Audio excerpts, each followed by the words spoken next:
guys? So welcome back to this daily cryptocurrency video. In today's video, we're going to be having a look at Flux. Where is it going in the near future? Are we going to dump? Are we going to pump? Another thing is I want to have a look at Bitcoin, guys. Bitcoin has been consolidating for quite some time. For a few days, I would say, since August 19, 20, so 5 days approximately, we've been consolidating.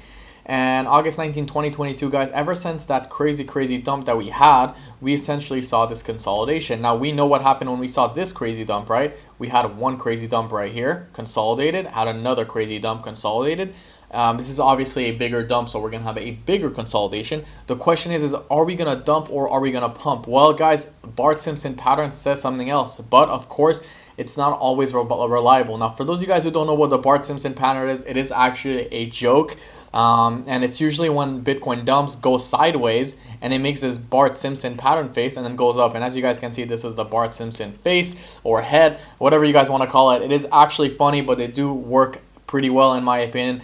You guys can look it up, Bart Simpson pattern, and that's pretty funny. And another thing I want to have a look at, guys, are my trades. I mean, look at that. My trades have been on fire recently. If you guys see the last 10 trades, I've been the last 10 trades that I give you guys, they've been on straight fire. Look at that dot. Close Aave in profit 60%. Now, of course, secured is stop profit. Okay, so if it goes above a certain level, then I'm secured with a certain amount of profit, whether it's 20%, 40%, and Aave right here 35, 40, 50, even 55%. So as of right now, things are looking pretty good for Aave. And all my shorts overall. So if you guys want to go ahead and check that channel out, I mean, jump in, $99 a month. It is nothing in my opinion. I mean, people have been pretty happy recently. So.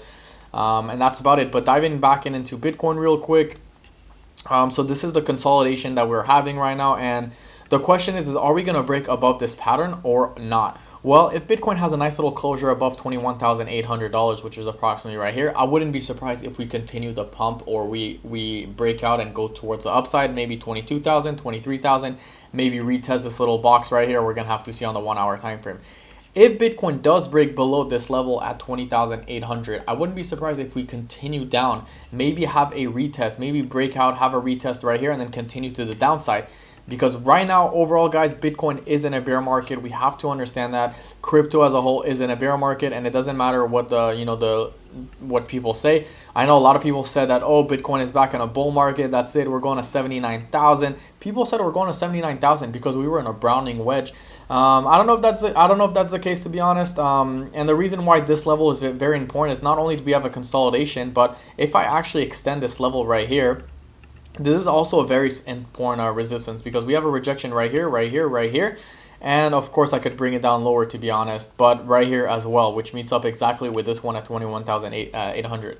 So in order for me to be bullish again, at least on the short term, I would like to see Bitcoin break out of that region. Right now, it seems like Bitcoin is flipping green for the daily candle. If we have a look on the daily candle right here, as you guys can see, it seems like we have a lot of rejections towards the bottom. It seems like bears or bulls are defending this pattern, but that's not always the case. I mean, right now we are in some sort of a bear patent or bear flag. Now we know how a bear flag is, guys. It's when you go down, consolidate to the upside, and then essentially come back down. So this is still bullish. I mean, bearish in my opinion. I could see Bitcoin dumping back down. We're gonna have to see where this plays out, and that's about it. Having a look at Flux, guys, real quick.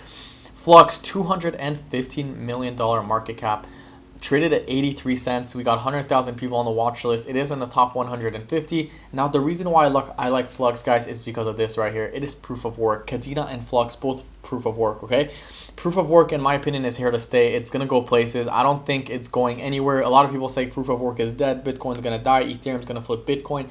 Listen, it could be true. I could be totally wrong. At the end of the day, I'm just some guy saying stuff on the internet.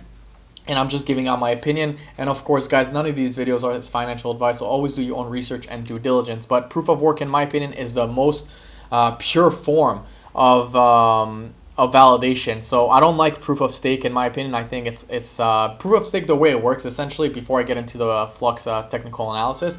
Whoever owns the most stake is getting the most validated and getting the most percentage out of that stake. Now, the reason why I don't like proof of stake is because other people have to rely on other people to stake. If there's no stakers, then the ecosystem can't function, right?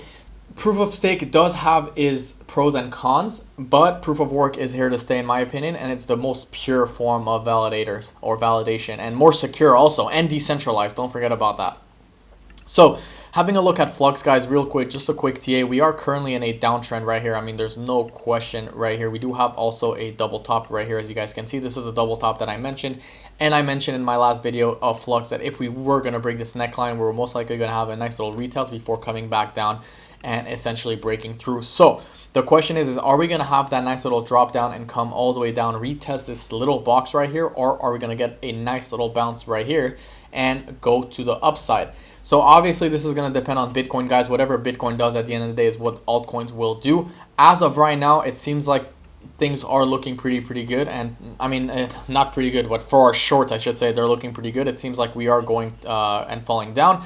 This is a trend line. If I want to become bullish again on Flux, we would have to break this trend line on the 4-hour time frame and break it multiple times, not just wick above it. I would like to see a multiple break. And of course, guys, if we do break below this resistance right here, we should see a free fall back to this box, which is 60 to 65 cents, which currently meets this area right here. So this is Flux, and the reason why I'm starting with Bitcoin is because Bitcoin is king. And at the end of the day, if Bitcoin dumps, all will dump as well. But we are below the 4-hour time frame right here on the exponential moving average as well. Now we know that it's pretty bearish. Being below the four-hour exponential moving average. When we broke above it, we were pretty bullish. We were trending above it. Everything was beautiful and sexy since July 27th. So for a month, we were trending above it, and then boom, we break below it. So can this be the start of a new downtrend for Flux? Very possible. If I have a look on the daily time frame, guys, we are actually hitting right now these exponential moving average. We are right above it. So it's very possible that we have a nice little rebound right here, like we saw right here. We came down, had a nice little rebound. And when we break out of these exponential moving average, then things tend to be very good. And of course, right here, same thing. We came down, rejected, came down, rejected, came down, rejected. So we know when we're below the EMA ribbons, that's bad. When we're above it, it's good. As of right now, things are looking good. I think this should hold. On the 4-hour time frame, things are looking more to the bearish time frame, bearish side. But we're going to have to see how Bitcoin and S&P 500 opens. The S&P 500 does open in a couple hours or even less. In 25 minutes, we got the S&P 500 opening. So stocks are looking decent. They're a little bit shaky right now. This is pre-market, nothing too crazy. We saw a big closure in red, but let's have a look at, let's say, Amazon.